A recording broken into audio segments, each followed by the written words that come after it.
Everything's falling into place. I'm right where I should be. We grow out of this world in exactly the same way that the apples grow on the apple tree. The tides of life won't let me here. What's the meaning of the universe? What's the meaning of a flea? It's just there. That's it. And your own meaning is that you're there. And that's why I'm not scared. The destiny of the species is unfolding with the logic of a dream. I know the answer will appear.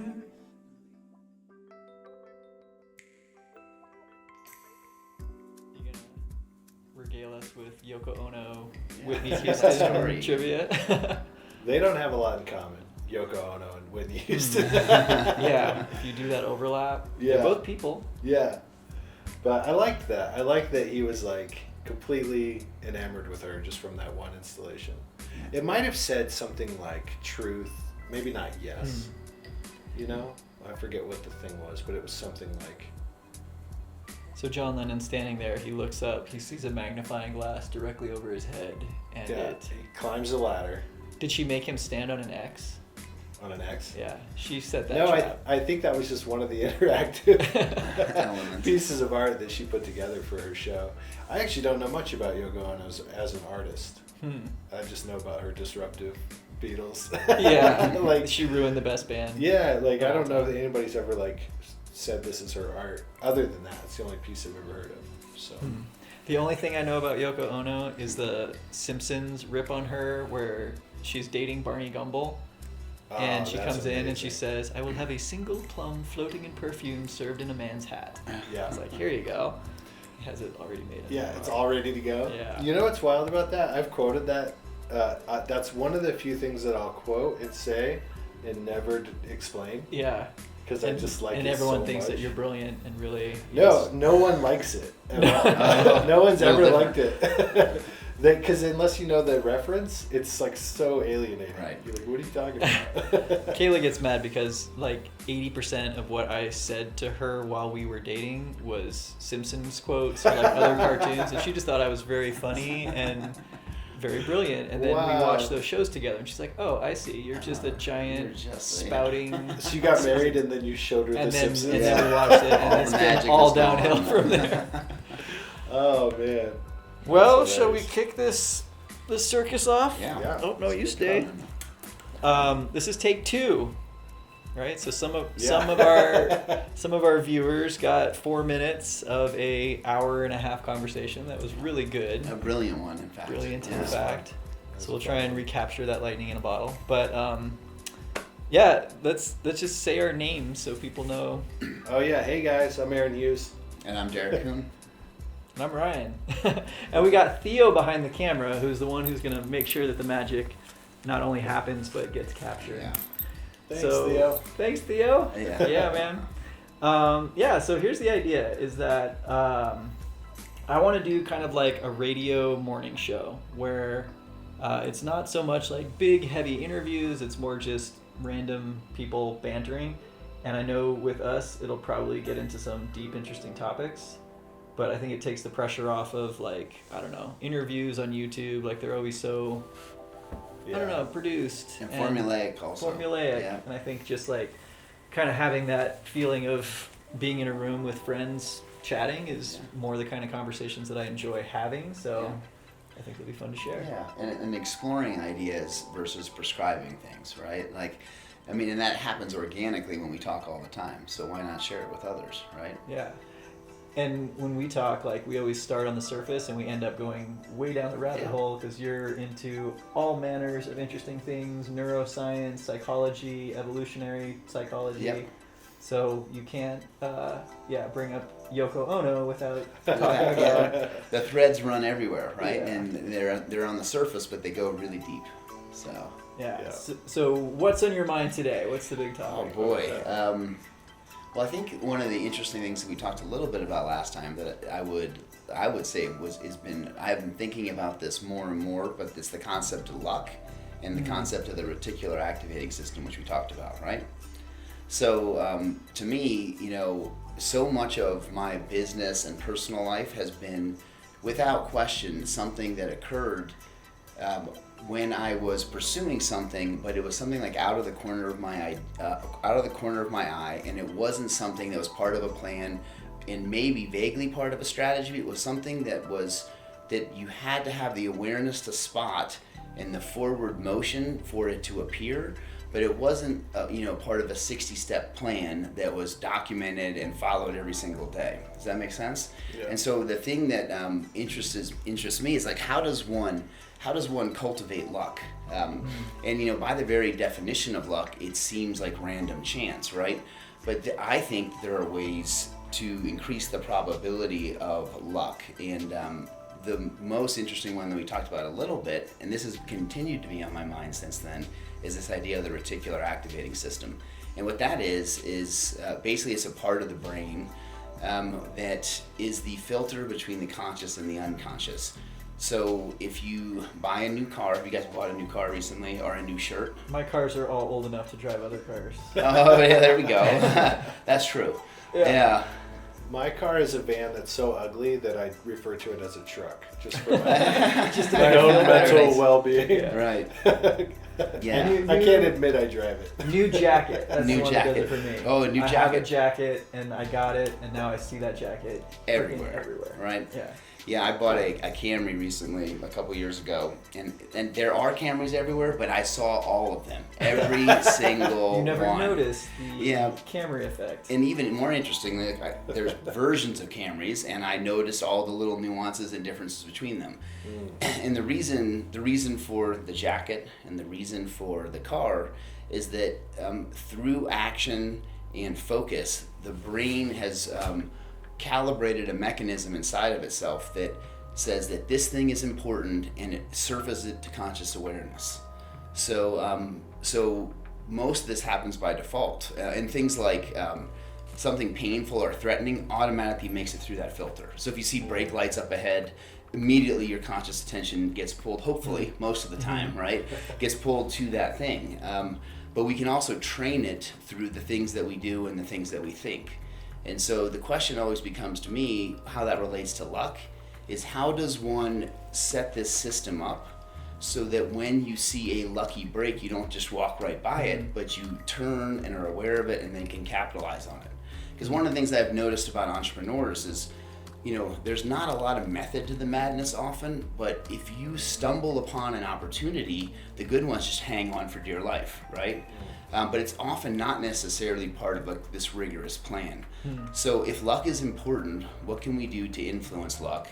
And to me, I think that's the primary thing, is setting that gateway up so that as you walk around life and all the different interactions you have, all the emails you read, the people you talk to, the opportunities that are present, you become aware of.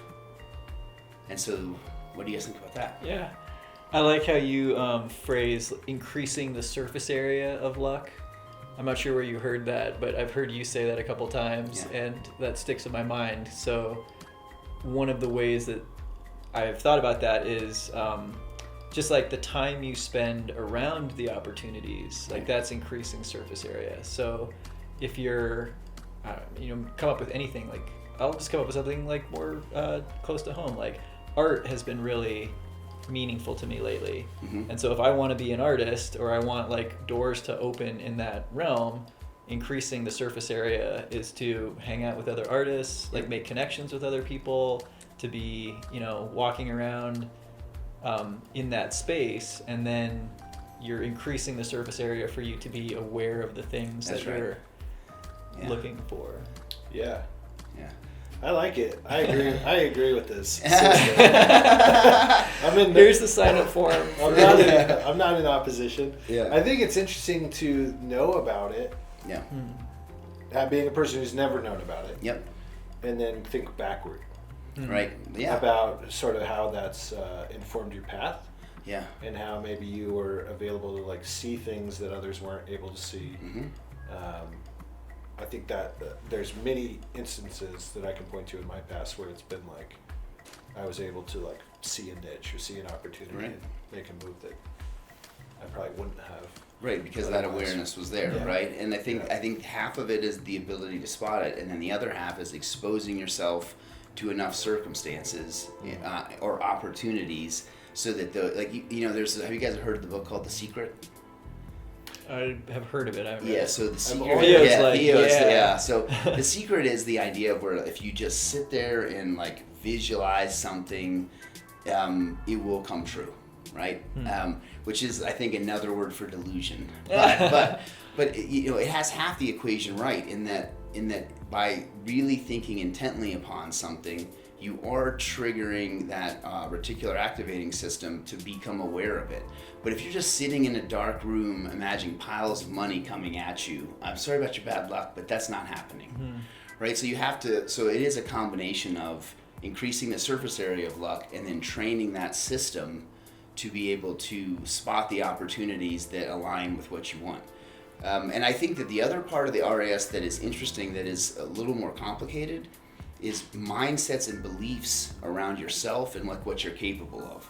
Because even if you train it to spot $1 million opportunities, money's an easy one to use, although like probably my least favorite, because everyone talks about it. It gets a little bit sort of a vicious circle, but money's an easy one to use as an example.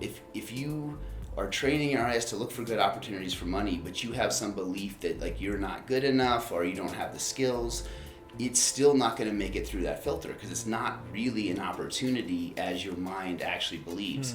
So what I have been thinking about is how does one truly calibrate your RAS so that you can proceed down the path that you want in life, and that's in all areas of life, from relationships to your health to all these different things. So. Yeah, I'm processing what you're saying, and I'm applying it to my recent experience the last couple of years, which has been really turbulent and a lot of just like, who am I? What do I want to do in life? Yeah. And you were there kind of early on. I think our friendship kind of started when I was like freshly out of community funded and just trying to figure out, what was next. And I went through quite a few very rocky, difficult patches where I felt like I was, you described it like being locked in a dark room. Yeah. But even though I was out in the sunlight, I was still, I felt like I was underwater.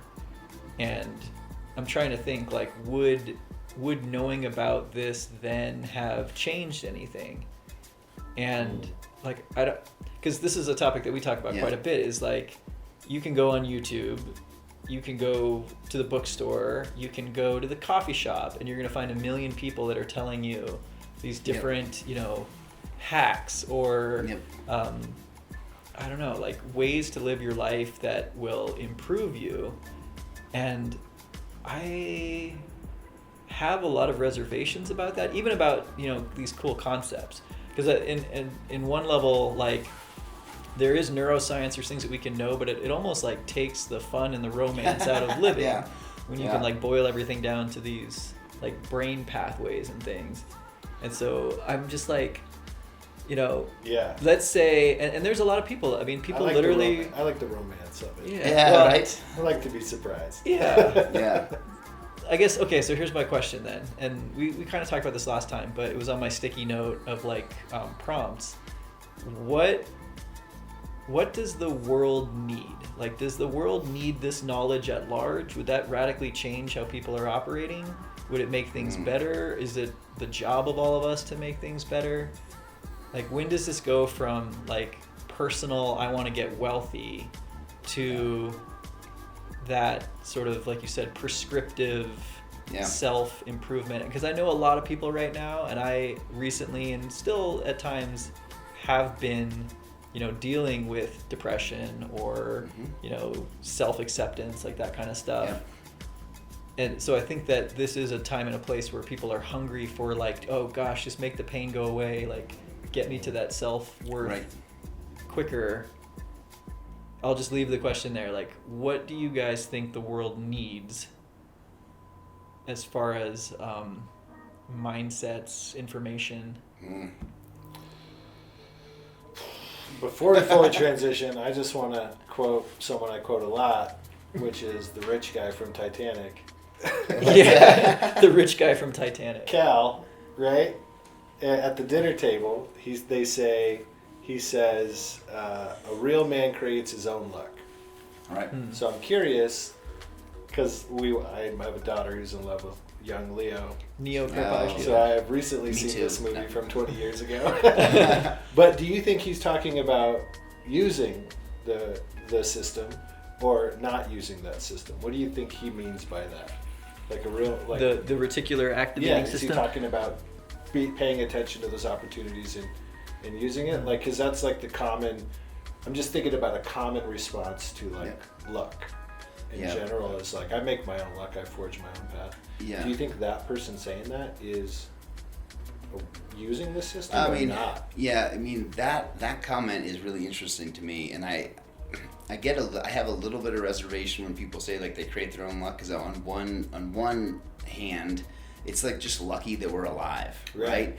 And like where you're born, you didn't create that luck. What time you were born in, you didn't create that luck. So to say you create your own luck is I think it's an antidote to chaos and uncertainty. That's an attitude like that I can control it. So I think the intent is basically to say, like, listen, like, it's not up to luck. I have some power over my destiny, and therefore I'm going to create my own luck. So I think that the intent behind that one is really purely to offset the fears and the lack of control that all of us experience, and that very few know how to handle well. And so they just they grind it out at work, or they have this attitude like that. And that attitude could be empowering, right? I create my own luck.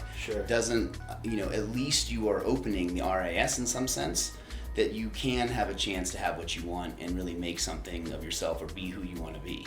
And it's actually a good segue into what I'm curious to talk about, because it also assumes like my will and force is what is needed to have the life that I want to live.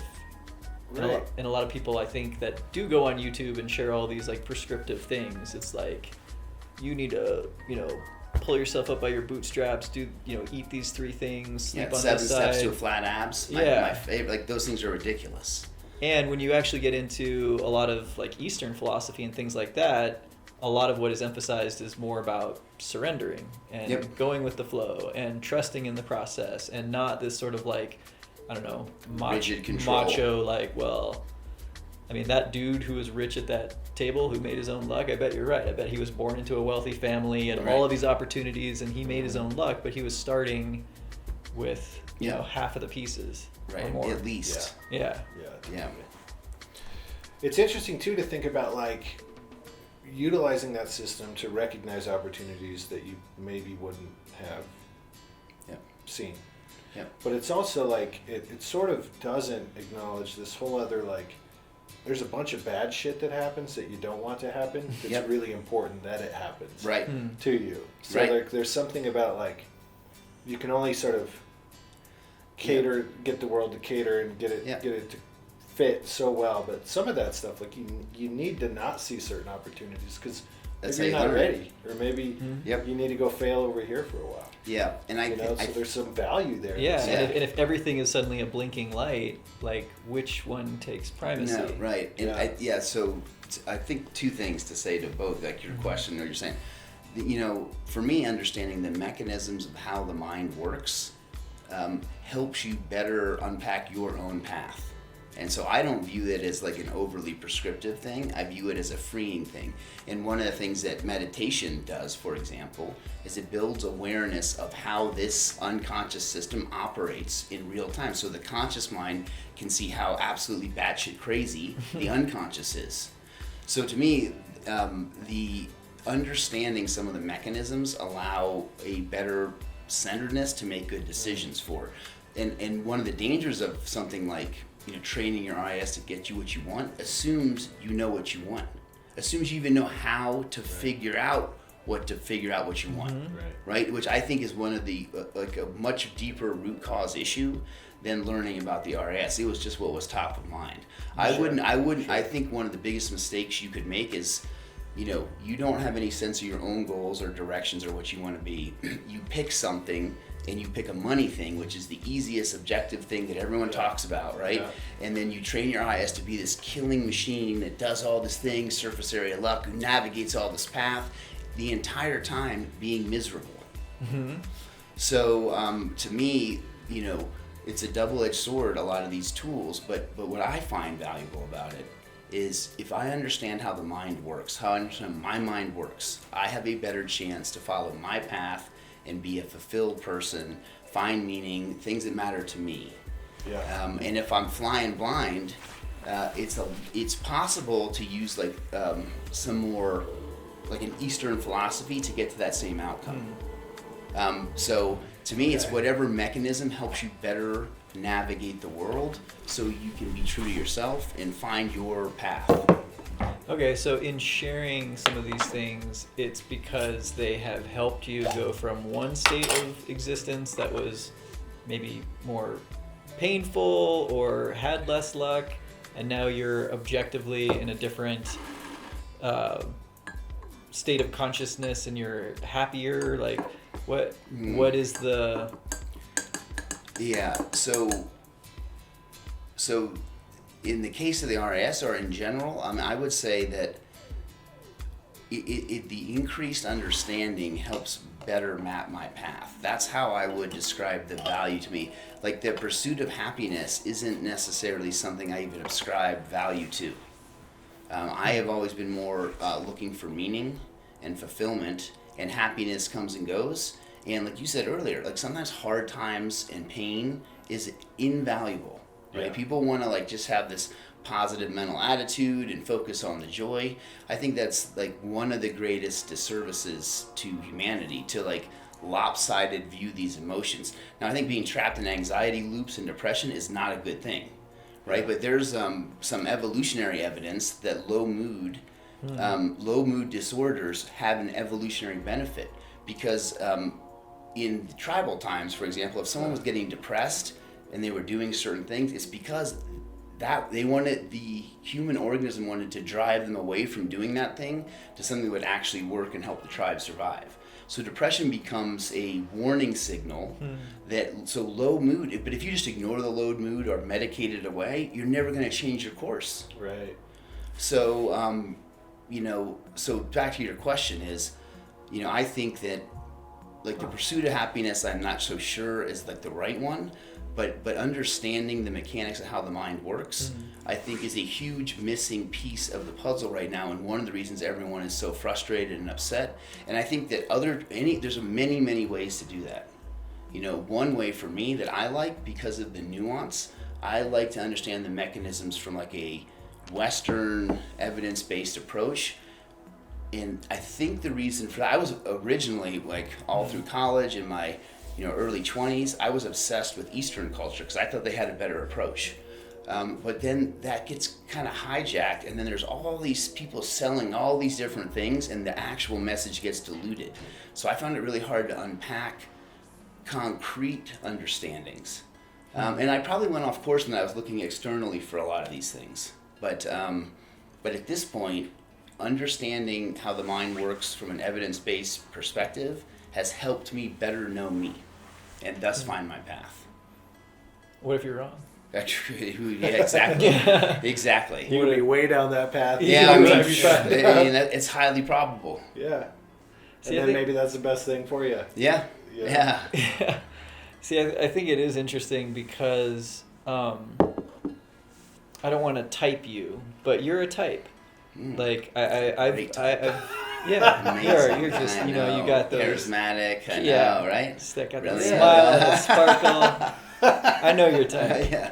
I don't know, but there is a certain type that is very analytically minded and wants rational explanations for everything, and that comes from a life and a story and other things that that I know. Knowing about the RAS, thinking about increasing the surface area of luck, those things, I feel have added interest and spark and I don't know. I appreciate those things in my life. I also think that the pursuit of understanding everything is, in a way, a ridiculous. It demonstrates an extreme lack of faith. That you have to know these things, you have to understand in order to accept.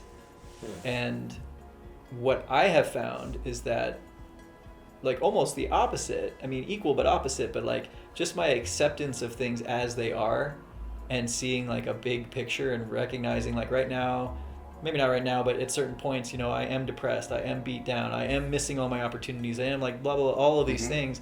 It's not because I'm not understanding it right. It's not because I'm, you know, I just haven't found the answers yet. It's because ultimately the consciousness that you're using to try and understand your own consciousness is beyond anything that you're ever going to be able to truly define. And so at some point you have to just let go and trust in the process. And I've found that those kind of releases have been some of the most meaningful. Yeah. What are you recommending then? Like, I don't know that I'm recommending what's your prescription? anything. So take 2 of these, 2 of these. Well, no, but I mean, this is the fun interplay. Okay, and this is a great, tons of mushrooms just all day, every day. No, this is one of the most interesting topics that McCabe and I started our friendship around, and it's interesting. I'm just realizing it, but we always would, you know, he was very systems approached. We'd go out, you know, hiking in the woods and stuff, and he'd be like, you know, building structures to save us from the rain, and I'm just like go with the flow, you know, observing and like taking in all this beauty and sharing, you know, these observations. And at the time he was, you know, getting mugs kind of in a place with managers, and so it was all about systems and control and this, and I was like go with the flow. So the question always boiled down to, how much do you try and control versus how much do you let go of? And then he and I ran a business for 10 years, and that question, which is the same question we're talking about, you know, how much do you try and understand, analyze, you know, what pathway is responsible for this, that, and the other. And I've been listening to the Huberman Lab podcast based on your recommendation, but again, it's like, it takes this like beautiful flowing thing that is life and tries to just, you know, surgically put words around all of these little pieces, parts, until we feel like we control it. And I know the substances I'm taking, I know their effect on me, I know this, I know that, I know that. And that gives us this illusion that we're like able to, you know, change our luck or be in a better place.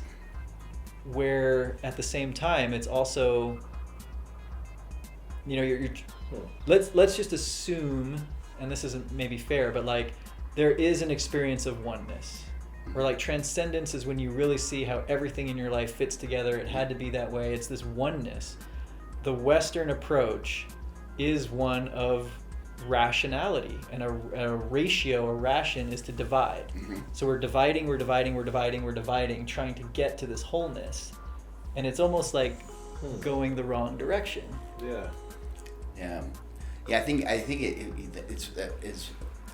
maybe not the wrong direction, but it's well, and I think you make exceptional points, right? And like, so surrender for me is a really tough, like, I'll surrender when I'm dead used to be my attitude. Right? And so but that is something but not anymore. But not anymore. I think that, and this is an interesting, I think there's a difference between understanding and attempting to control. Because the more I have understood, the more I realize there is little to no control. And if there is any control, it is an illusion constructed by the mind, when the mind that is constructing the illusion, the consciousness, doesn't make 95% of the decisions we do every day. The RAS is a perfect example. It's the unconscious deciding what to signal up. So for me, understanding was not about control, but it was to explore the mystery that is humanity and the universe. And I don't just explore it from a Western perspective.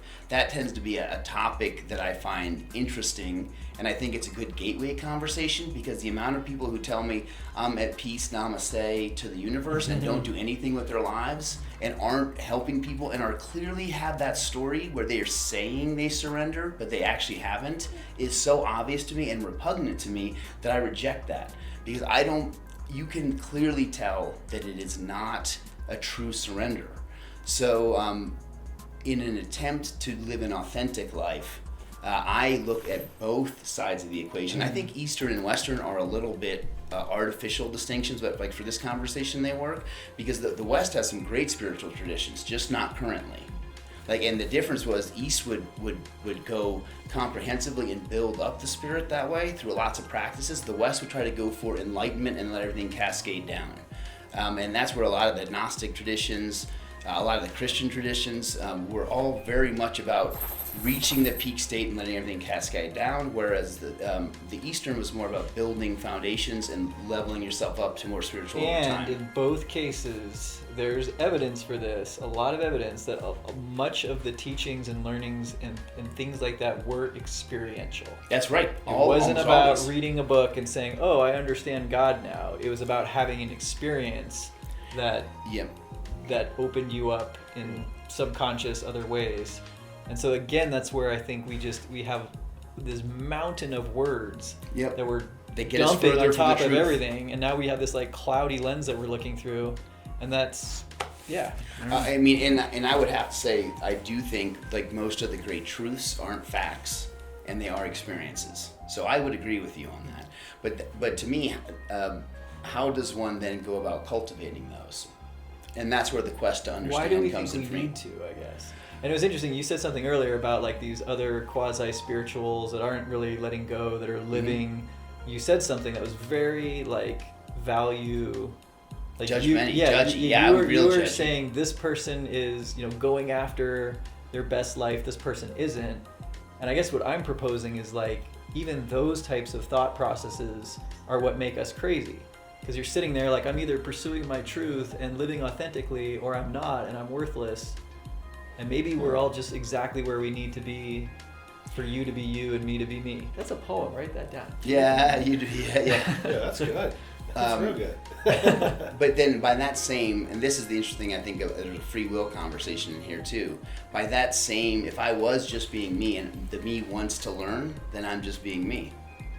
Yeah, and I'm grateful that there's Derricks in the world. Right, so maybe this is like, maybe it is okay for someone to say namaste and then go into their BMW and do all these things that are clearly out of alignment with what they say with their mouth. That's where my objection comes to people who proclaim spirituality and experiential things, and then you can clearly see they live a life that does not demonstrate those values. So this is great too, because like, Alan Watts has become so popular on YouTube and other places, and he has some great things talking about like, well, if it weren't for them, you wouldn't know that you were right. Exactly. better. Yeah. Right. Exactly. It's like don't cast stones at the out group, because they're the ones that are giving you your definition of being better. No. Yeah, and yeah, exactly. Right. That's right. They help you define. Right. So we can't hate anybody anymore. We don't get to judge anybody.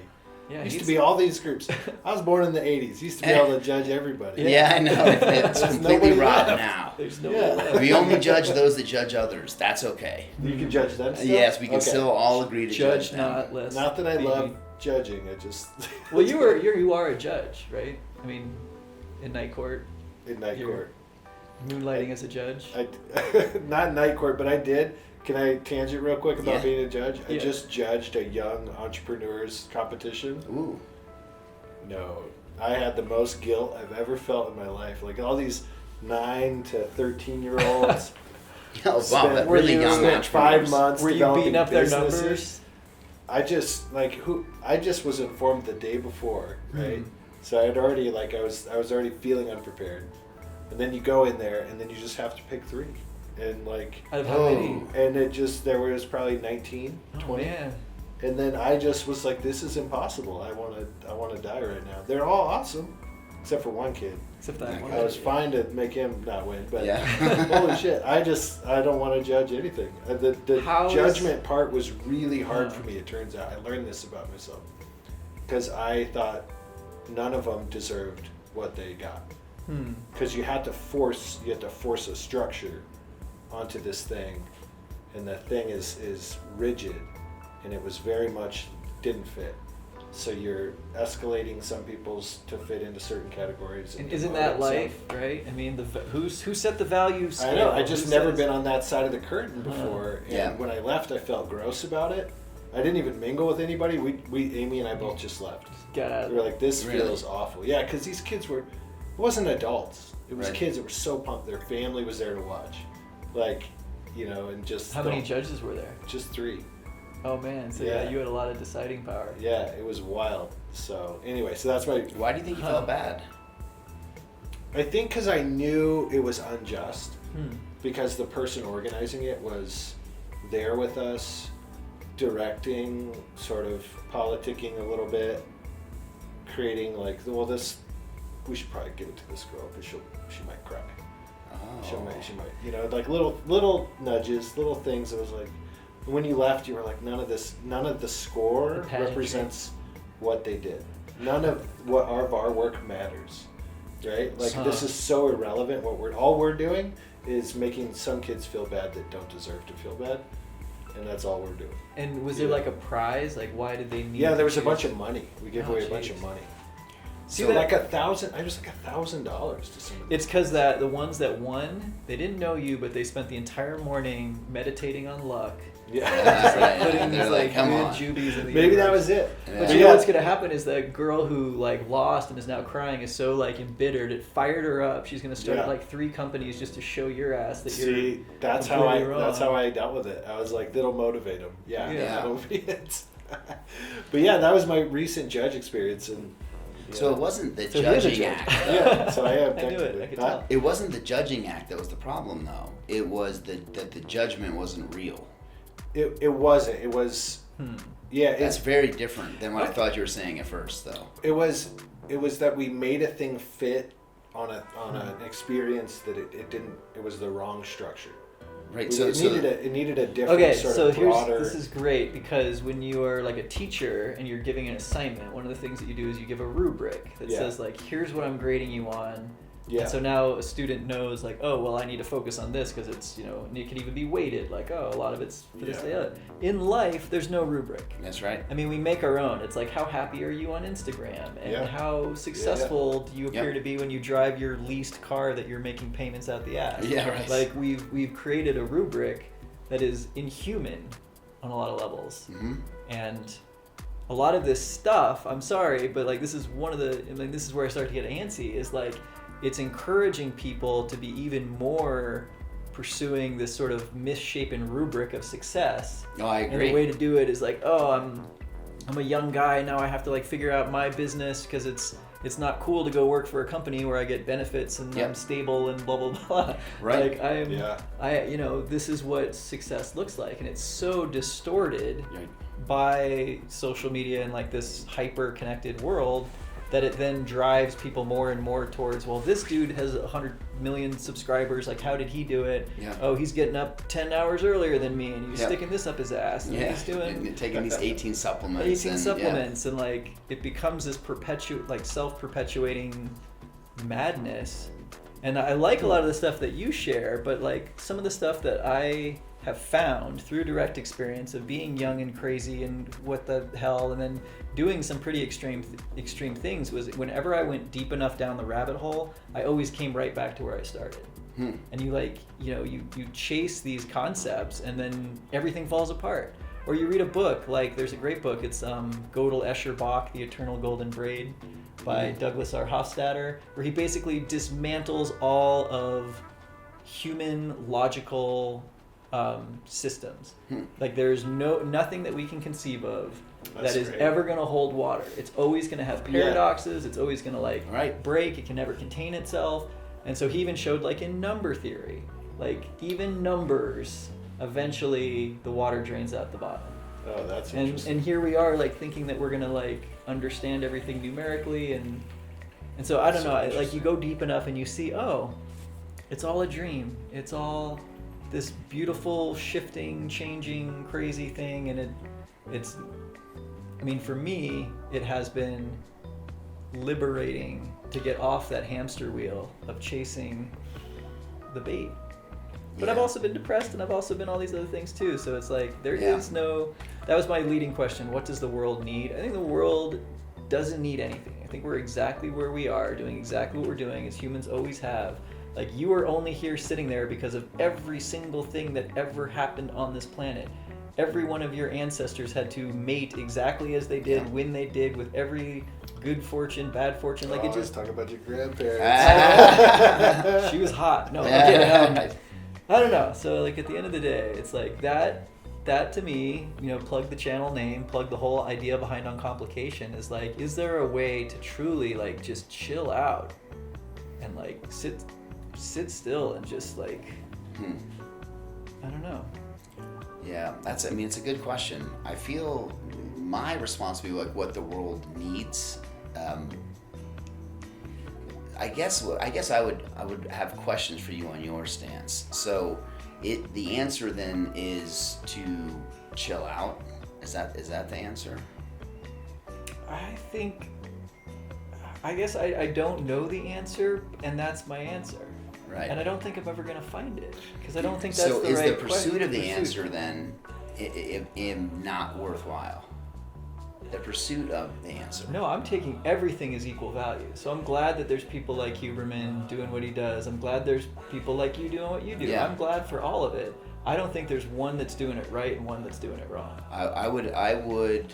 And I think even that, like, you know, BMW driving fake hippie and the, you know, Lululemon whoever we want pants. to pour shit on. Yeah, Like, the that world one. needs everyone doing what they're doing for it to be Exactly exactly what it is. yeah. Yep.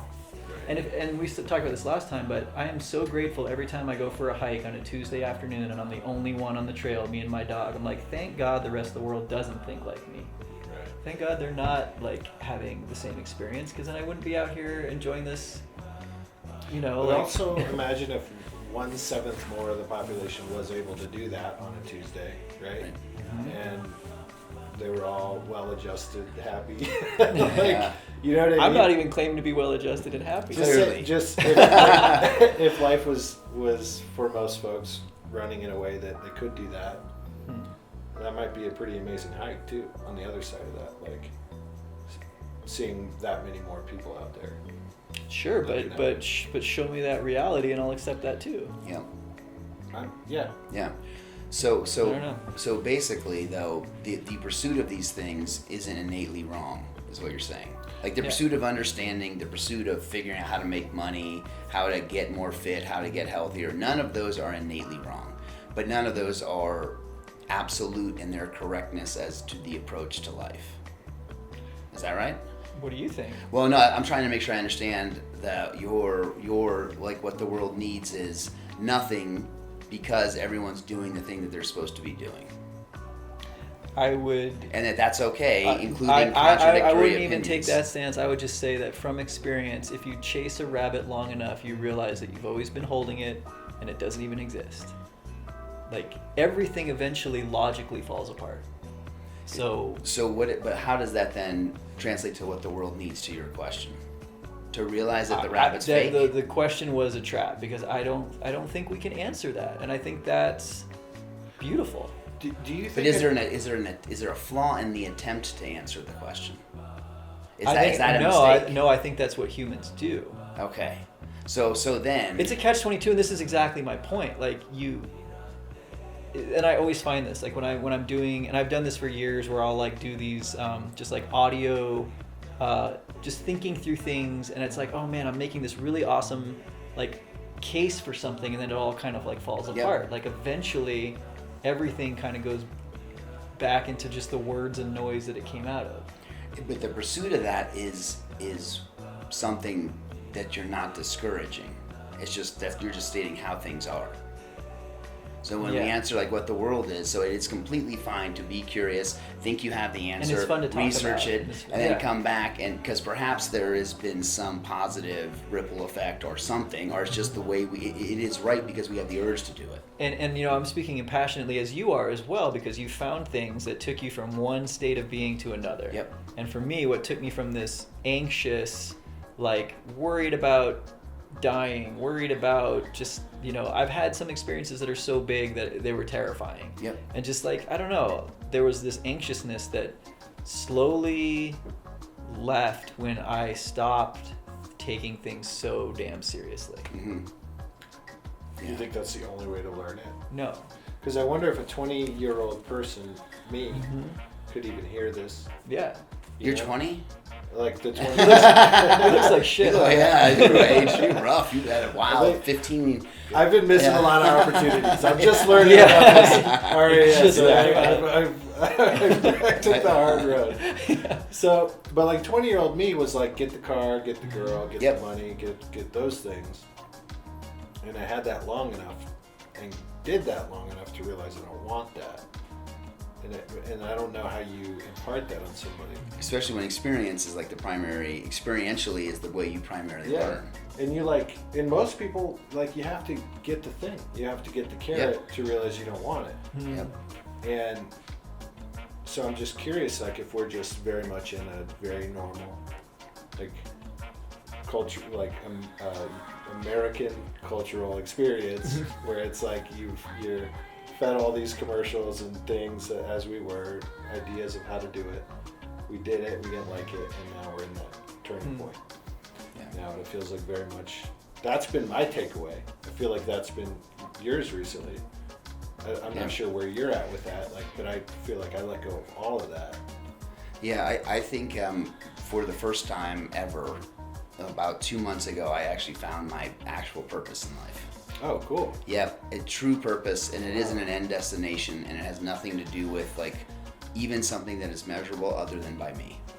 And before you ask, I'm not likely to share it. So, however, and I haven't, but I really do believe for the first time I found a worthy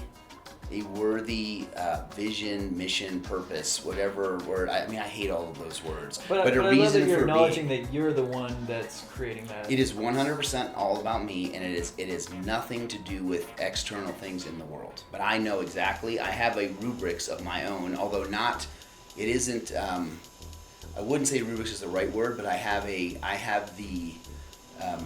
It is within me, and that is the mission. Every single day it can guide my actions, but it isn't prescriptive.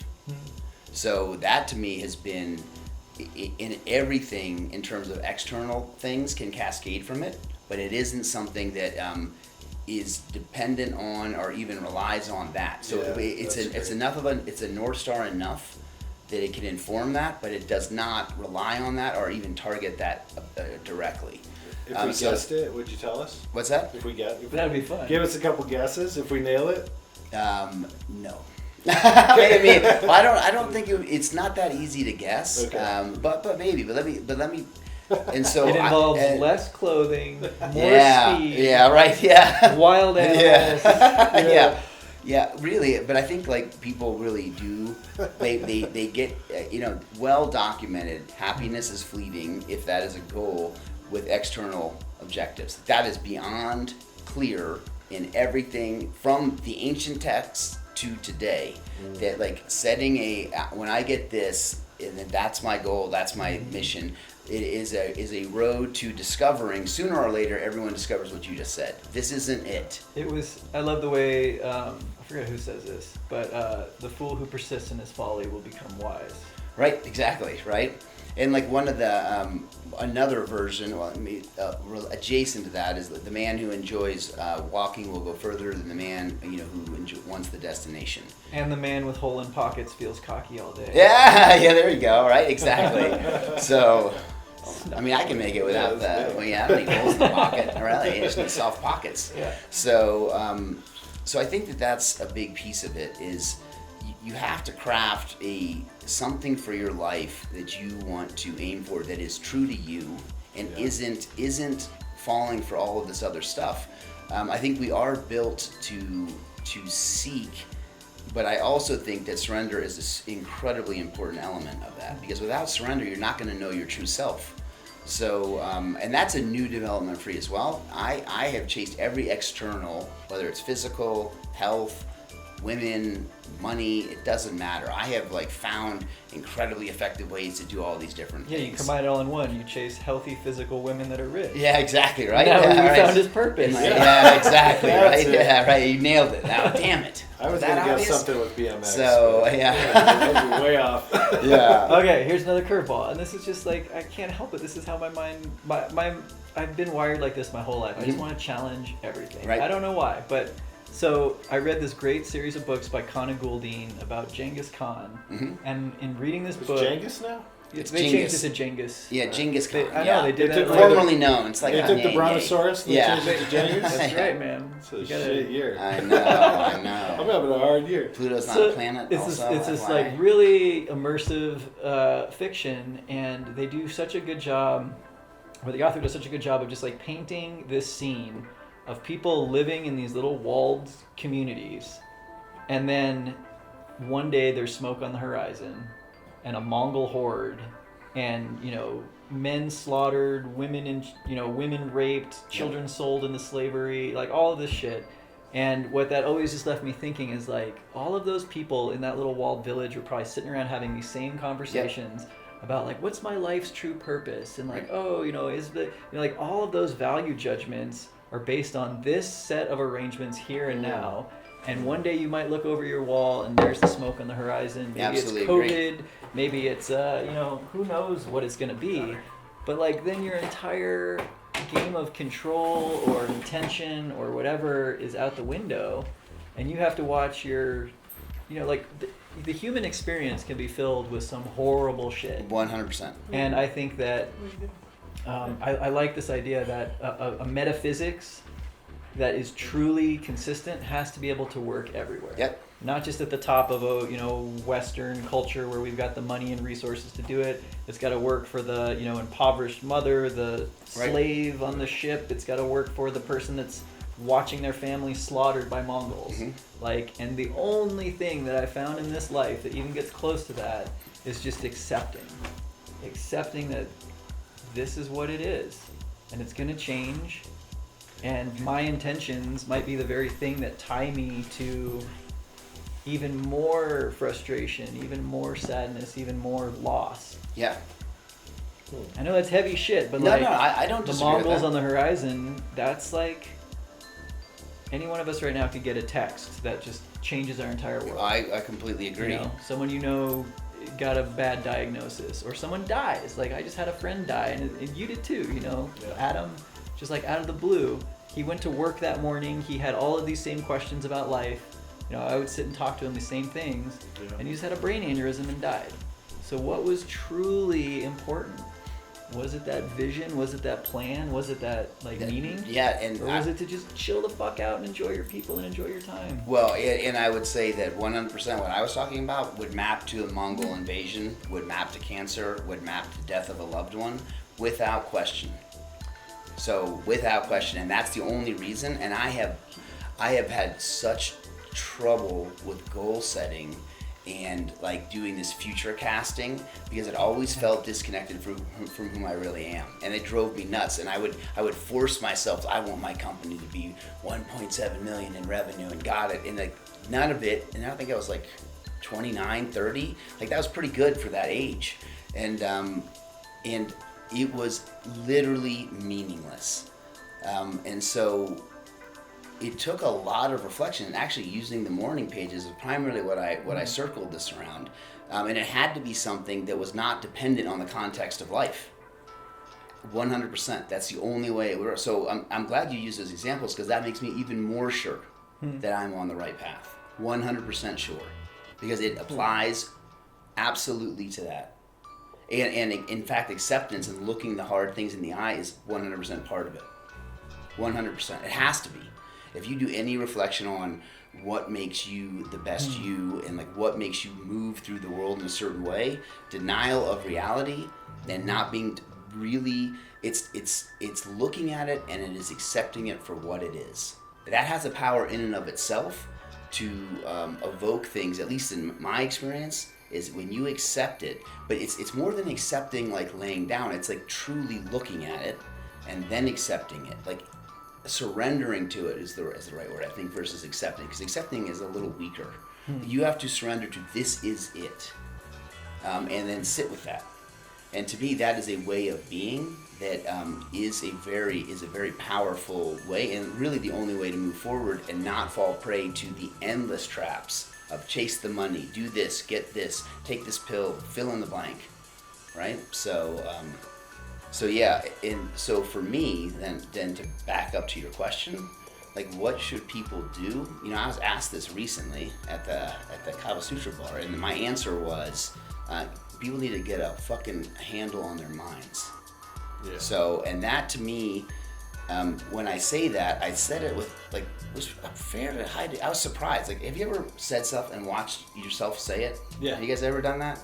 This time. is what happened. Like, I was overcome with some shit that I process by talking. Yeah. So I'll be like, holy shit, this is great. Yeah, you're like, someone getting this down. You're just someone like eating popcorn. I'll get distracted because what I said is so good. I think it's so good that I forgot I don't even know what I'm saying. No. Anymore. I'll just I'm like, holy shit, this is awesome. And then you get thrown from the horse. Yeah, and then ridiculous. as soon as and then you're like, yeah, and then that's someone the will type say, of process. can you repeat that? And I'm like, no, Yeah, in fact, sorry. I can't repeat that at all. That was someone else. It was a one-off. He stepped Yeah. in, and then he took over for a I'm little with you. while, and Yeah. now he left, and you don't ask me to repeat that shit. Yeah, I'm with you. So, but I, and I think that's was maybe a little bit like dramatic for effect, but I really do feel what the world needs, and it wouldn't preclude what you're saying about accepting and surrendering.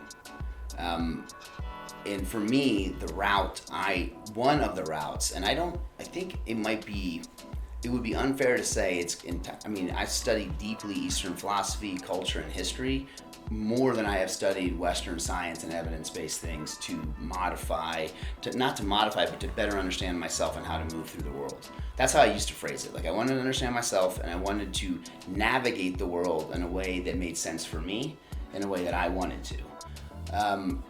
But I think that is even more directive than probably where I'm at now. So, but that's my answer. Is like we need to get a hold on our minds, and we are pulled in so many directions, chasing so many things that are meaningless. And one of the starting places for me, at least, is what is it that matters to you? Who are you? What is it? What matters to you? And how are you going to use that in your path forward?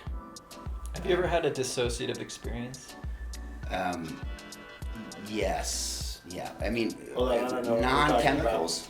I wasn't talking, so I don't know. Yeah. A dissociative experience is where you have an experience where you are outside of your normal personality. Oh. Like an out-of-body experience, or even like a... Okay. It's yeah. a little bit like we just talked about. Or It's even like mild. an experience where like the experience that's happening is of something completely different than you as a human with a name and an address and a story. I don't think I have. Maybe once. While driving. Yeah. It was in college. It was in college. Yeah. You remember college. I mean, is this similar? So can you describe it again? Yeah. If you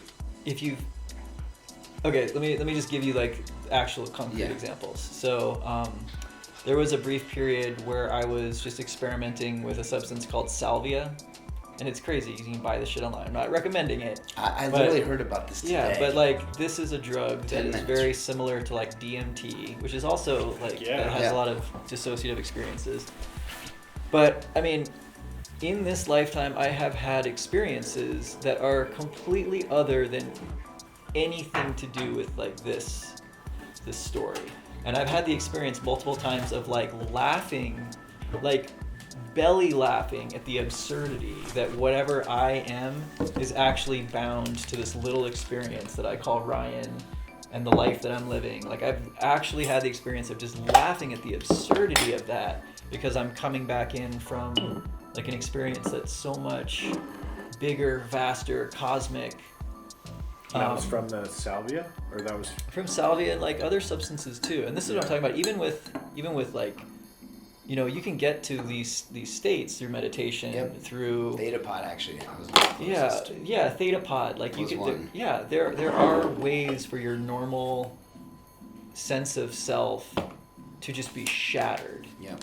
And so when you say these things about like the world needs to get control of their minds and who you are and what you want to be, like that's a little shell game.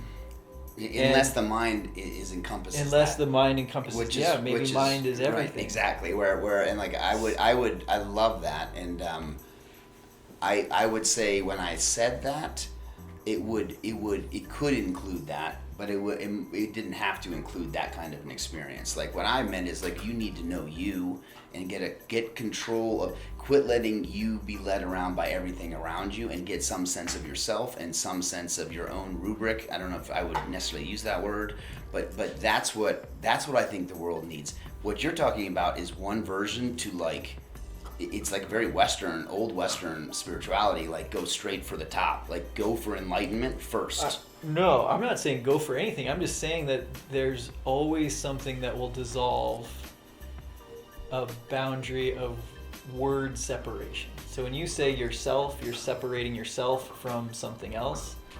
Right. And that can be dissolved too. Yeah. And I think, whether you want to look at enlightenment or, insert whatever ultimate religious mystery here, that a lot of those experiences do boil down to like everything is love, or everything is the color purple, or it is a unity, it is a oneness where all of these words and boxes that we're pushing around don't have any meaning anymore. Yeah. And so words fail really to do that any justice. Yeah, it's again back to that Douglas R. Hofstadter, no system of formal logic is ever going to contain itself, explain itself, and that's true of how we think as well. Right. So the self that's trying to catch itself isn't even capable of knowing what itself is.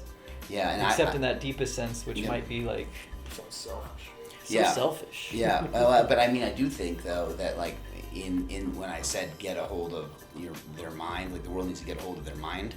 I do think that what you're talking about would be encompassed by that, the way you're describing it, because we really only we have to communicate to each other. We have words, we have body language, we have these things. So these are the tools that we are given to try to explore this and reach some kind of understanding, so that other people can share it, that we can further understand it in a real way, not in a wordplay way, right? So I think that is really interesting. When you said disassociate, that's a state. I have heard it also described when something traumatic happens, people sort of float out of their body and watch themselves. But what you're describing is a sense of unity that is it would be more than disassociative, because I have had plenty of disassociated experiences, but that true sense of absolute unity would be twice happened to me, I would say, twice, where I really felt like I was gone, I was part of something greater, and then I had the actual 3 times. I had the feeling of coming back to this unit that is I, and that was pretty cool.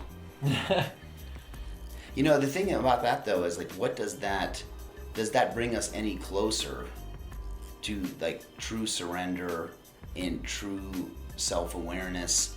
Has that kind of experience made a meaningful impact in your version of what the world needs? I'd love to answer that with a little thought. So I was thinking about meaning really heavily for a little while, and I think I always like to look at the meanings of words, because again, that's like you said, it's all we really have. Those are the tools that we are using. Got.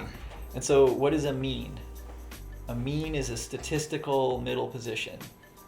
So when we say the meaning of life, I think it's actually a verb, meaning. We are taking all of our experiences and we are going through the process of finding, where is my position in relationship to what it meant to get divorced, and what it meant to make 1.7 million on your revenue, and what it meant, we are finding for ourselves this kind of balanced place among all of our experiences. And that's why when you have some big new experience, a friend dies, your meaning shifts. You are meaning what middle position of yourself. And so it's actually it's not something inherent to life. You're born into this life, you need to find your meaning, it's actually something that we're constantly doing as we have these different experiences. And I've had some crazy out there, drug trips and other things that were very big in my process of meaning, because now I took holy shit, I was chasing this pursuit of wealth, health, happiness, whatever, and then I just got blindsided by this understanding that I don't even know anything, right? And now I have to come up with new meaning, and I'm not saying that's what everyone needs. That's my whole point. I don't think the world needs anything, because if I could go back at any point in my past to my tortured self who was doing everything wrong, or whatever, beat up, cast down. And I think a lot of people, people that reach out to me and say, hey, I'm in a really bad spot right now. Like, I don't think there's something they need to do right now. Just like in the past, there's nothing I could have done differently because I'm here. Right. Like, I wouldn't go back in time and change anything, because then I wouldn't be sitting here talking to you. Like, if you have a single moment of happiness in your life, it rests on that entire pile of everything else. And so that's where, that question of what does the world need? What does the listener that's listening to us need to do? Nothing. You're doing it. I don't know, man. I think it's an interesting coincidence. Like, what is that? Remember the Coincidence. 90s? Remember the 90s? Yeah. Oh, Yeah, God, barely. everything was going great. Was it for who? Now it's not going great. What's different? Yep. You're older. There's no. You never see rollerblades. I'm just saying. Hey, man, I see my If I had to rollerblades choose quite one often. thing, Or what mullets. does everyone need? Yeah. Get More everybody a set of rollerblades. rollerblades. We're good. Yeah. And this is how we started our rollerblade business. Yeah. I'm just kidding. I think it's culturally going to be different, right? Like you couldn't pick a thing. You can't even. It's all individual. But if I picked one thing for this country, because that's the country I know, Yeah. The United States of America. I would say just simply just remembering that you're gonna die.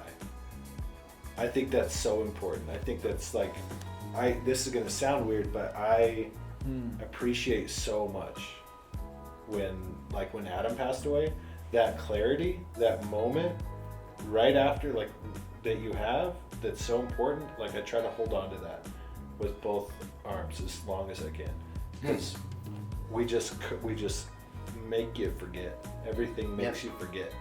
Yeah. And if you could just remember that, like, how short this really is and how precious it is, and you only remember it in those like high trauma, shocked moments of like losing someone you care about.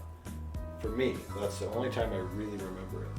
And I feel like that would be like the gift for everybody if I could give it, just to live in that moment of clarity of like, because everything's really easy in that moment. It's easy to quit your job. It's easy to pursue the thing because there's nothing in your way. All the shit goes away. Well, that's interesting. So I don't look forward to those moments of clarity because I know what they cost, but when they come, they always come at that moment for me. And it's always profound, and it always has a massive change on my life every time. I like let it become momentum.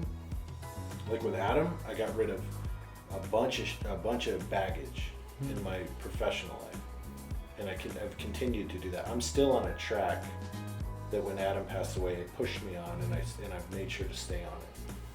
Yeah, Since then. me too, and a lot of other people too. And it's also one of those fucked situations where, like, gosh, we all would bring him back in a heartbeat, but we can't, and we wouldn't, and he, in a way, had to go when he did for the world to be as it is now. Right. And if I can accept anything in this life, my daughter, put in anything here. Like, if you accept that one thing, you kind of by default are accepting everything else, including, a good friend dying. So then it makes those value judgments really hard. Yeah. There's a lot of people right now that are like really down and out and having a hard time. That was where I was going with my what the world needs. Yeah, but I think I would love to give a dose that you could buy for like $5.99. Oh man. Everyone takes a dose of that. Yeah. And that does more that, and Ryan, I'm going to challenge you a little bit about like the world everything's fine the way it is, or you phrased it where I feel like, let me just suggest everything something. is the way it is. It's Okay. not fine, it's not good, it's not bad, it's Okay. not on its way to getting better, it's not on its way to getting worse, it just is what it is. And that could then include the urge to better oneself. Right. Okay. So it's more of a global acceptance, surrender position, which I think is great. I think that's great. And that doesn't preclude like giving everyone that experience. Right. What do the Stoics have? More. They called there some where it's like, remember, Memento one day you mori. will die. Memento mori. You too will die. I gave you You that gave that medallion. coin, yeah. I gave him a coin that's like, listen, that's cool. you're gonna die one day, dude. Yeah. But if you could, and to me, like knowing that in particular, like life is too short to be trapped, chasing and running and being pulled in a bazillion directions. And I think it's getting worse. And I think it is, it's a confluence of events that have led the escalation of this challenge more, and it's an age-old problem. Well before the written history, people have wrestled with this exact thing. Thus, like Buddhism, yoga, pick the tradition and pick the culture. Tribal, dance, all these different things are all designed to try to get us out of like that same trap. And the difference now, I think, is the traps are everywhere. They start earlier, and there's less like cultural, I don't want to say institution, but like cultural forces that can prevent it. Like we had good community, and like that's also been hurt. Well, like multiple generations of the trap. Yeah, we're like without the safeguards that held it back, that at least gave us a fighting chance. Yeah, like not to, like this is how I think about Trump with this country. Yeah. Like I think he's the ultimate like generation over generation of American value, or these traps forced on people, and like in just this perfect environment, and that's the product. Right. And like of that value set over time, compounded over time, and like there's so many people that just share that sort of. That's why he looks so alien and so familiar. Yeah. At the same time, like you're like you get it, but you're also like, oh my gosh, it's more of a mirror than anything. Yep. It's kind of wild that way. Yeah, I saw a skit by Dave Chappelle about Trump, and he said, "Yeah, did you see that one?" He walks. So. Dave Chappelle says, "Okay, here's where I knew Trump was different." He's like, this guy. He says he walks out of the White House where the rich billionaire, where everyone rich lives, and he's like, "I'm telling you guys, the system is rigged." And then you have Hillary Clinton and Obama on the other side saying, "No, it's not rigged." Yeah. He's like, "What do you think that looks like for us sitting over here?" And he's like, "You know how I know it's rigged?" This is what Trump said. He's repeating what Trump said. Because I use it all the time, and I'm telling you all, it's rigged. I use the rigged system. And I laugh so hard. And then especially the way he characterized Obama and Hillary pushing back on that. Yeah, like probably perfect posture. Like, right, no, it's not rigged. But like, look at the juxtaposition, right? Yeah. And so I think that to me that. I have zero feelings either way with like all political parties are very challenging for me, just to make that clear. But like I think that you're onto something there with like we're seeing these very polarized expressions of old culture, and like there's nothing really. It's one of the reasons why I think things are getting worse, and why I think that they're hopefully but it also seems like there's a little bit of shifting where the pain is increasing. And I hopefully people can find avenues. Well, he's what, third or fourth generation rich? Yep. Right? At least. There's third and fourth generation poor. I can't even imagine the mindset of someone who is, their dad was poor, their granddad was poor. Everybody's been without an opportunity all the way down the line. Like I can't even imagine what a conversation is like in that house, where nothing's been possible ever. Yep. And we go back to the RAS. Yeah. Right. Think about that. Yeah. Right. So. But that also assumes that like fifth generational destitute person is just like not doing it right. That if they, if they change their outlook, and that's not to say, I don't know. It's just there's so many assumptions that what am I trying to say here? I just think it's really hard for anyone in position A to look at any other position B and make a value judgment. And that's kind of what we're doing all the time. Yeah. And that's, whether we want to judge, the world, you know what? The world doesn't need anything because the world is doing us. We're not doing the world. We are what the world is doing. And there are Donald Trumps because the all of this energy flow that has happened. I mean, we're not responsible for the circuitry of our brains. We're not responsible for, in a weird way, we're kind of responsible for all of it and none of it. But like, again, like if you're gonna accept anything, you have to accept all of it. And you can go back to ancient Rome and you can say, that civilization ultimately fell. It had its zenith and then it declined and it disbanded. But was that good or bad? Right. It was good for us because now we're here as a direct product of that. And in ancient Rome, there was rich people, poor people, there was rape, murder, all Slaves, everything, that stuff. So I guess, I don't know, I just have such a hard time casting those types of blanket judgments. Like when you say it's getting worse. Like we talked about this a little bit too. Like in the fall, the leaves turn yellow and they fall. And if you're a leaf, that sucks. It's getting worse. Everyone, panic in the streets. Come to Jesus. Like, save your soul. But that's like an earthly cycle that if you zoomed out one level, you know, we can appreciate the beauty of the fall leaves. And, you know, it adds to our experience because it's... Here's where I would say the two actually... So what should it's getting different? Yeah. It's really getting different. It's really getting way different. And maybe it feels pretty different. So where I would see that those two viewpoints actually don't conflict at all is that if everything as it is it supposed to be, or however you phrased it. Even that's a value judgment. I'm not saying that either. So what exactly are you saying?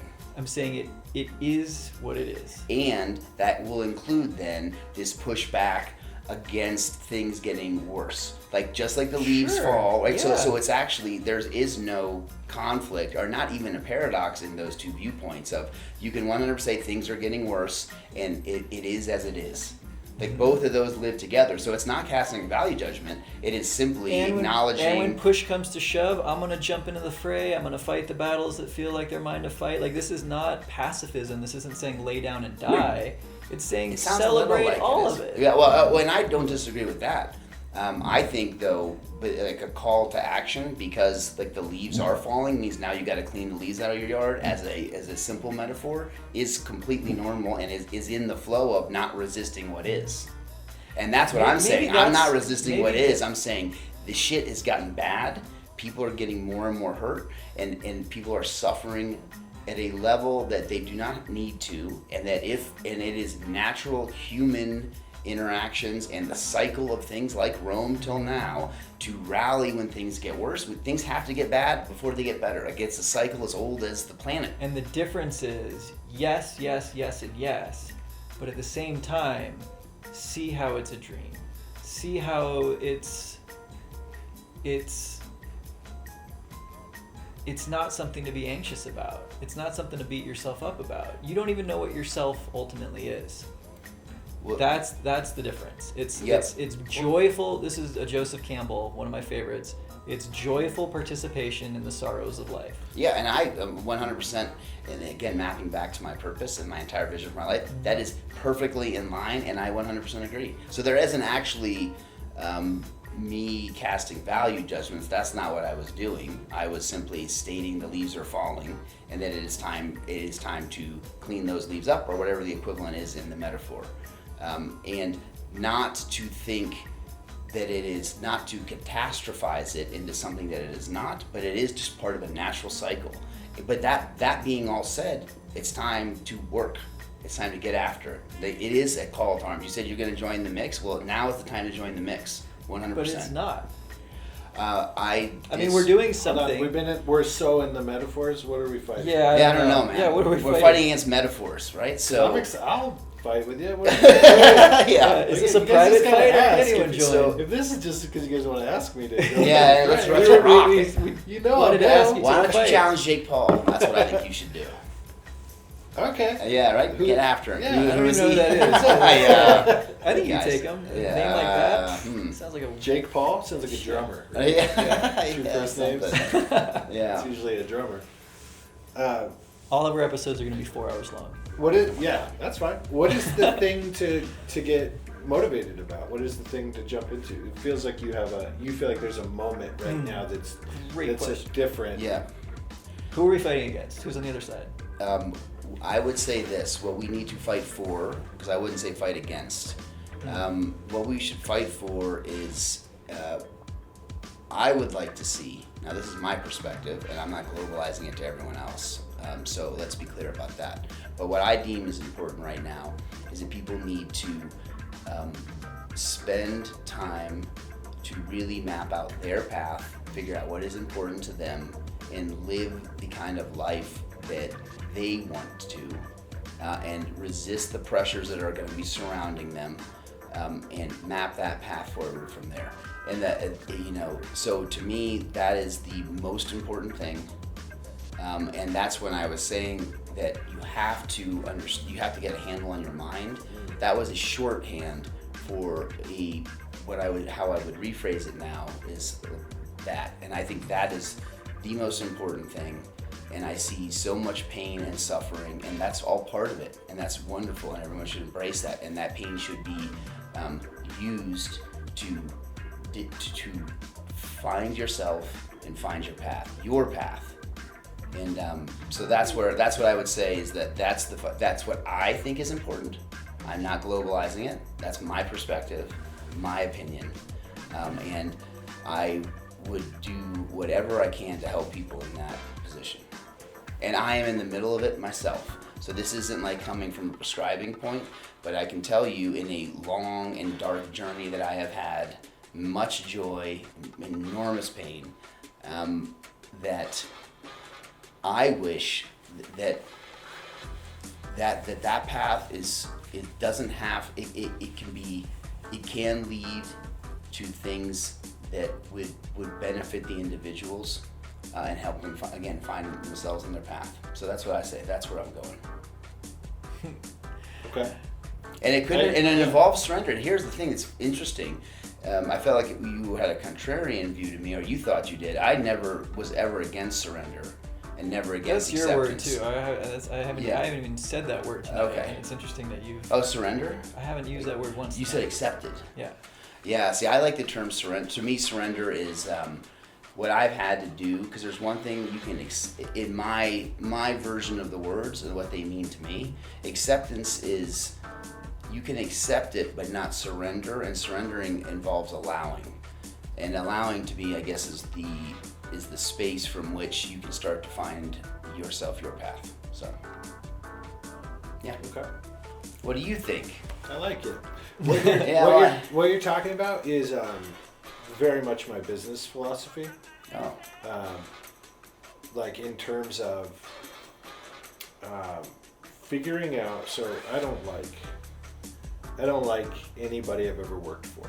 Right? I don't like the structure of like most businesses. Typical businesses. So when I created a business, I wanted to create something that was empowering for the employee. Really like create something where they could come in and make it their own. And this was my attempt at like writing a wrong system. I love it.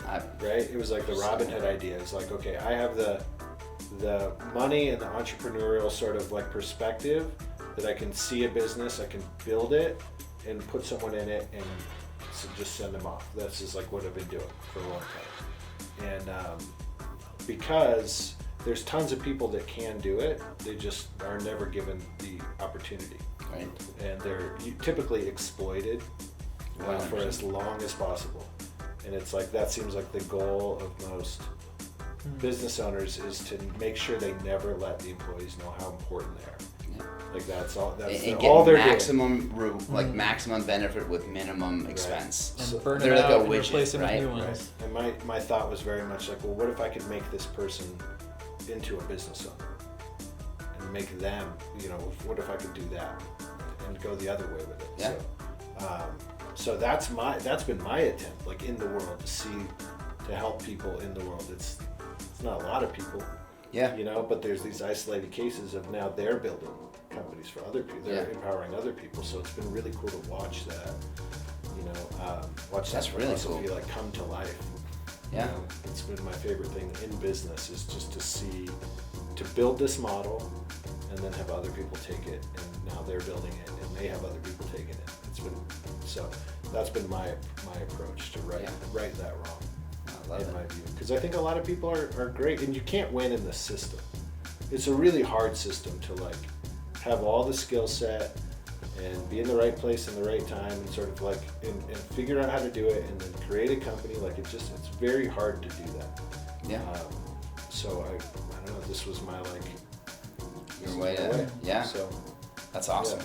So anyway, I agree. This is my micro focus on it. Yeah. He's like, I'm going to focus on Yeah. this guy for 2 years and then this guy for 2 years. Yeah, for me, business has always been about,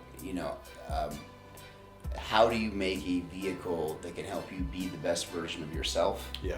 And I wanted to pass that to employees. I was a terrible employee. I battled in every system, and it only happened a couple times before I was like, this is not for me. Before you realize, right? Before I realized like this is a doomed initiative, and I am going to be like at odds with mine. And so I swore I was going to have a different kind of company with a different philosophy. Why did you start a company? Interesting.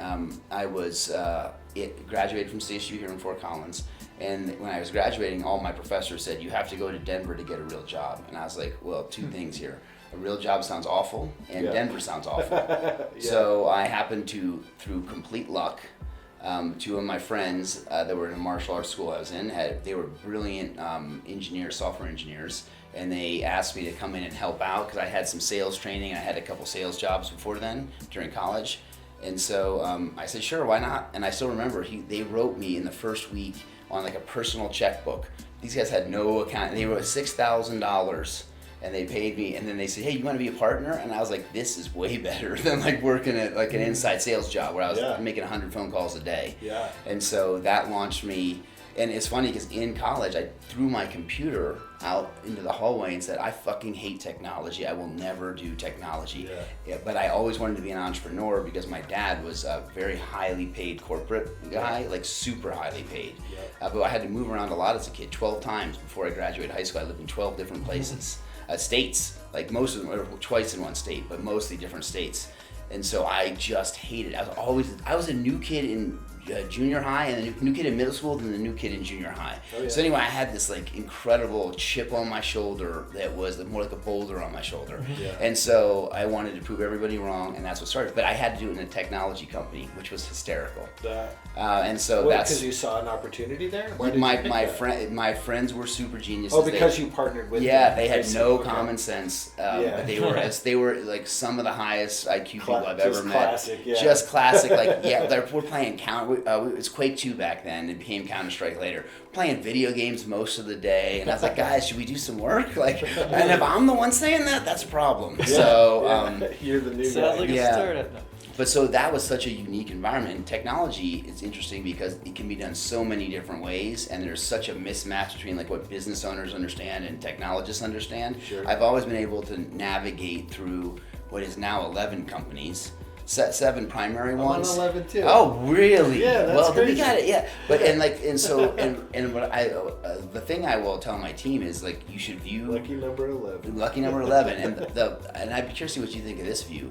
My sort of ethos is that work should be a place where you develop your best self. Full stop. And yes, you should make good money too, right? That's second. Of course, that's important.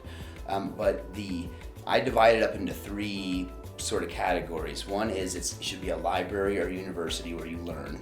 It should be a gym or a dojo where you practice what you learn, and then it should be viewed as an arena where you test what you learn. And then based on how well you did in the arena, you go back and you learn, and you go back and you practice. And it's funny, like this guy at this kava bar that I go to, he's like, hey, was today an arena day or a library day? And today happened to be an arena day. We had a huge presentation that went really, really well. But I like that model because it allows for people to get some meaning separate from income from what they do and get a chance to better themselves. Like, so we do trainings on like stress, critical thinking, technologies. Obviously we have to understand it nowadays, so like you get to learn some of the intricacies of how technology works. So there's so much opportunity if there's an environment created, which is not the way 95% of companies work. It's all about how do I take this widget, make sure they're replaceable. I mean, every business group I'm in, they're like, make sure you can replace them at any time. I'm like, well, I don't want to replace them, and they're so unique and they're so special. Like, and I've gotten endless flack and probably have cost myself many millions of dollars by taking a different road. But I wouldn't trade it for anything. So that's cool. So I didn't know that about you, and I'd love to hear that, man. So it's I've been the lowest paid person in my company for a long time. That's right. Your boss is a dick. Right? I mean, and it's interesting because like I'll call my guy on a Sunday and be like, what are you up to? And he's like, I'm working. Like, why? What? Why? Right. It's because they love it. Yep. Like, they love it. There's no one exploiting them. Yep. They're working for themselves. Yep. We'll put links in the It's description awesome. so you guys can apply Yeah. to ProStone ability. Yeah. So, but yeah, it's That's good. hilarious, It was man. cool, and it all stemmed from I don't want to be an employee, Right. and You I wanna don't follow wanna be your a boss. path. Like I was like, I want to build a company I would want to work at. So that was the cornerstone of Yeah. it. So, And what I think that illustrates is like you found what matters to you. yeah. Back to like what I think is important, and you decided to map your path by what mattered to you, not what the business books say, Yeah. not what everyone's yapping about, or like what the way to make And the it- fastest dollar. Yeah. Yeah, my CPA, man, every year we make a bet because he's like, he looks at some part of how my business is structured. He's like, this is not going to work. You can't do this. I'm going to bet you $5. And I lose a lot. A lot, Because but- it doesn't work, but I'm still like, I'm going to try it. That's awesome. I'm going to do exactly what I want to do, and it doesn't matter. Yeah, that's really rare. So and that's it's really been, cool. It's been fun, yeah. Yeah. It's been fun that way. But I'm derailing it. No, man. Dumb I mean, stuff, but- that's a great tangent. Yeah, I think people will hopefully take it. Like, to me, that's a perfect illustration of like finding your own path based on what you Yeah. value. Yeah. And so I think that the world would benefit from. You know, it's the thing about business I love the most that I wish people knew that that's part of it. Like everybody, I feel like they want to start a business because maybe they have something to offer, or maybe they have a unique perspective, but it's like you can really control your own path Right? in the world, and you can really make like an amazing impact Yep. on your immediate area, and you can change people's lives in a Yep. really amazing way.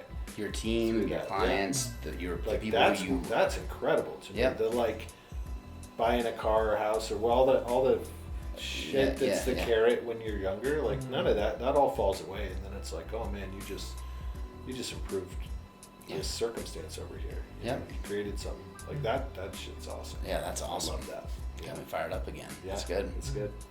Yeah, yeah, and it's interesting because like millennials, they get a bad rap, and most of my team is millennials, and throughout the years, it's been primarily like fairly young, smart technology people, and they will I'm in two business groups where everyone like sits around and like talks businessy stuff, right? Yeah. And they're like, how do you get them to like? I'll leave and they'll stay late. Like this happened last night. He worked till 9, got up at 5, and worked this morning. I didn't ask for it. Right. Like he made the decision in this case. So, but I think that like people underestimate how much that is yearned for and how valuable it is to people. Yeah. And so I find it very rewarding as well.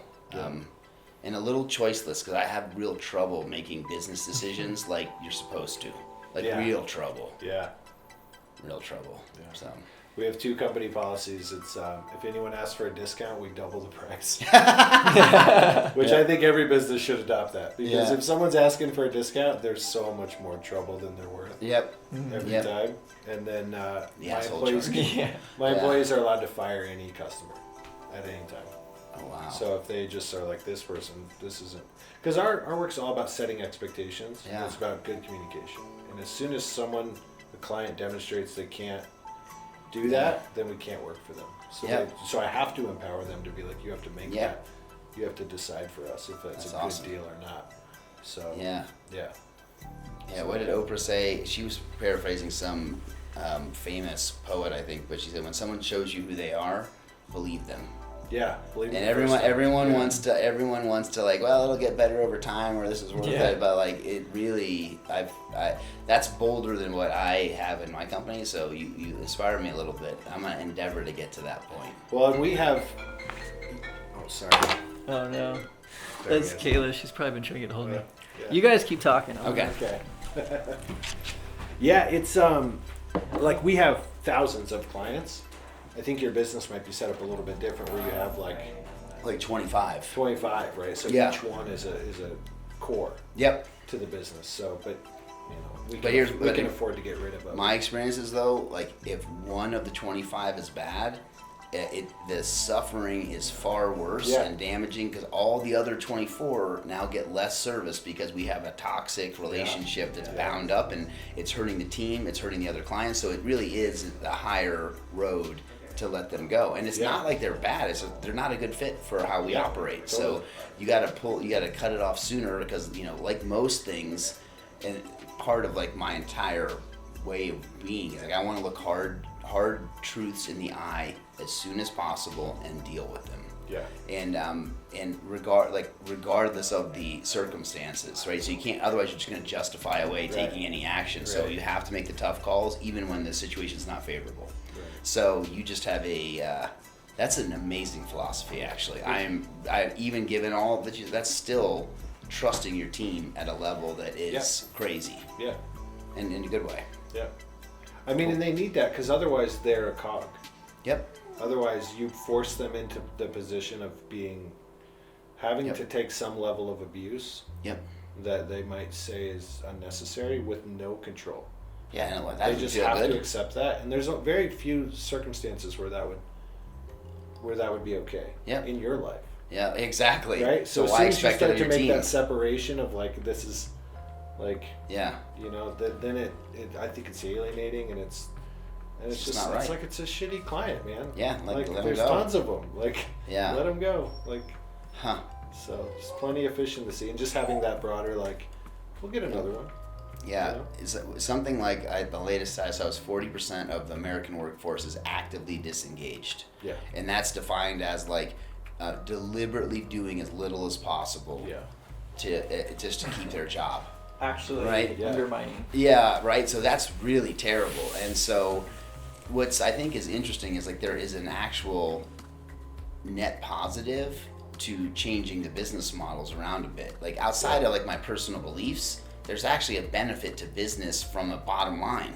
Yeah. But good luck, and I have had zero luck, and I'm pretty persuasive. I've had zero luck trying to change people's minds around this in my like peer groups and like people who are, you know.